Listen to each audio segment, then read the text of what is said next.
Barangay Ginebra Gin Kings versus TNT Tropang Giga. This is our match hype. Nothing gets more crucial than this. Ito na ang pinakaabangang Game 7 sa pagitan ng Gin Kings at Tropang Giga sa PBA Season 49 Commissioner's Cup Finals. Ngayong Biyernes, March 28 na yan sa Smart Araneta Coliseum sa Cubao.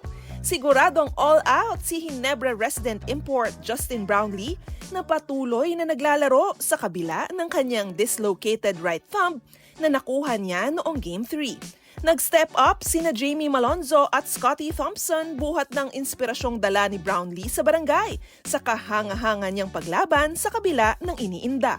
Pero ang Tropang Giga, humuhugot din ng inspirasyon sa kanilang injured leader na si Jason Castro. Lalo pa at nagpakita ito ng suporta sa panonood ng Game 6 noong Miyerkules, March 26, kung saan wagi ang Tropang Giga 87-83. Dahil dyan, patuloy na nagningning si Reynam Batak para sa TNT. Siyempre, nariyan din ang 3-time best import na si Ronday Hollis Jefferson para sa tropa.